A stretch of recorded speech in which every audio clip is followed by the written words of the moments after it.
Hello everyone, সবাইকে শুভ জামাই ষষ্ঠীর অনেক অনেক শুভেচ্ছা। আমাদের বাড়িতে তো বাজার টাজার সব চলে এসেছে। যাই হোক, এখন তো মেজদি হলো ওর ছেলেকে আর হলো আমার দিদির ছেলেকে ষষ্ঠী সুতো পরাবে। চলো তোমাদের দেখাই।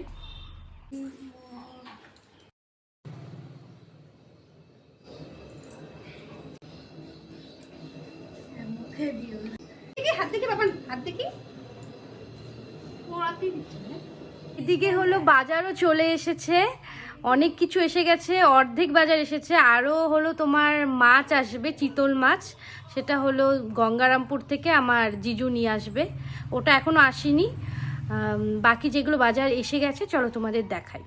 সে হলো খাসির মাংস, এদিকে হলো মুরগির মাংস, এটা ইলিশ মাছ, গলদা চিংড়ি, আর আছে হলো মাছের মাথা। এদিকে ছোট মাছও আছে, কুচো চিংড়ি, আর বোধহয় এটা কাচকি মাছ, শীতল মাছ। প্রতিবার এতগুলো রান্না আমাকে আর বড়দিকেই করতে হয়, তো এবার বলেছি আমরা কোনো রান্না করব না, একটু আনন্দ করব, সেই জন্য বাবা এবার রান্নার লোক রেখেছে। এদিকে রান্নাও শুরু হয়ে গেছে, ডাল চাটনি এগুলো হয়েই গেছে। আসো দেখি আরও কি কি হচ্ছে। মাছ রান্না হচ্ছে। আমি আর বড়দি মিলে মার্কেটে চলে যাচ্ছি, একটু ফুল নিয়ে আসবো, আরও কিছু কেনাকাটি বাকি আছে, সেগুলোও করবো। বাজার করতে করতে একদম নাজেহাল অবস্থা হয়ে গেছে আমাদের, এত গরম। এই বাজার টাজার হয়ে গেল সব, এখন বাড়ি যাব। সকালবেলায় খেতে বসে পড়লাম, এই ইলিশ মাছ ভাজা আর মাছের তেল দিয়ে। এই জিজুও চলে আসলো গঙ্গারামপুরের দই নিয়ে, আবার কোল্ড ড্রিঙ্কস আছে। ও ওদিকে চিতল মাছও আছে, চিতল মাছ চলে এসেছে। এতগুলো রান্না যে কখন হবে ভগবানই জানে।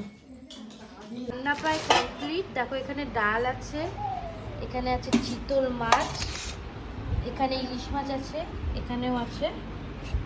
এটা হলো চিকেন, এটা হলো চিংড়ি মাছ, চাটনি, আর ওদিকে মাংস হচ্ছে। চলো দেখাই, প্রায় হয়ে এসেছে, কমপ্লিট হয়ে গেছে। দেখো আমার অবস্থা, আমি ঘেমে একদম শেষ, মানে কি বলবো, এত গরম, তার মধ্যে কারেন্টটাও আজকে খুব জ্বালাচ্ছে।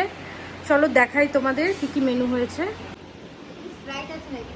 মেনুতে আছে সাদা ভাত, পটল ভাজা, ঝুড়ো আলু ভাজা, আছে ডাল, চিংড়ি মাছ, ইলিশ মাছ, চিতল মাছ, মুরগির মাংস, খাসির মাংস, চাটনি, মাছের মুড়ো, ফল, দই মিষ্টি, আবার মিষ্টি, একটা